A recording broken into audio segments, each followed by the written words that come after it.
Bonjour à tous, Contact, c'est votre rendez-vous hebdomadaire sur la sécurité routière. Aujourd'hui, on va analyser avec un panel d'usagers des situations problématiques rencontrées sur nos routes. Et attention, certaines images que vous allez voir sont un peu dures.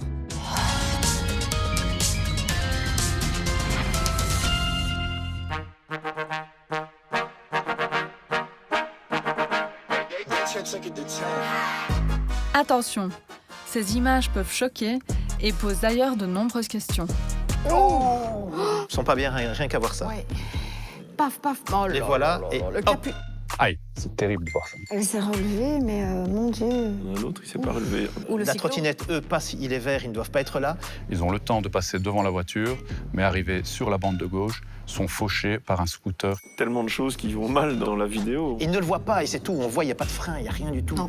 Ils sont à deux sur la trottinette. Et puis regarde, tu as l'autre qui arrive et qui vient de plus loin. Oui, il vient de plus loin et surtout, il est à pleine vitesse. Même quand je remonte une file ou quand j'arrive à un feu où le feu est vert, je regarde dans l'intersection, je passe pas à fond. On doit pouvoir, en toutes circonstances, réagir et freiner. Moi, ça m'est arrivé, hein.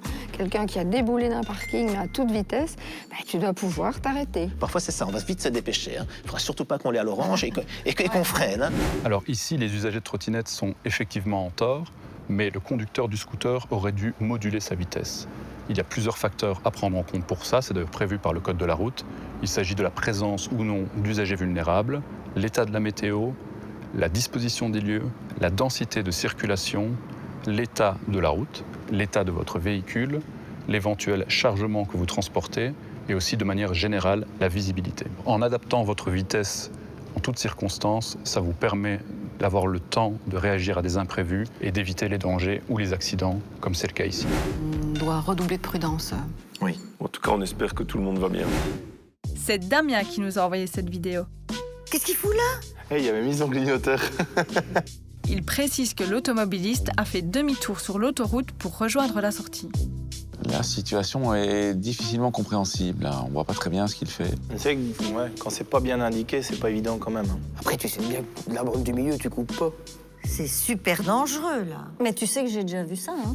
Quelqu'un qui sort, il veut se mettre sur la bande d'arrêt d'urgence, il fait demi-tour sur la bande d'arrêt d'urgence. Il y en a peut-être 10 qui font ça par jour. Après, si tu le fais que t'as personne, que là, il y a quand même de la circulation, apparemment, quand tu vas de l'autre côté et que tu te doutes bien que ton côté, il va y avoir du monde.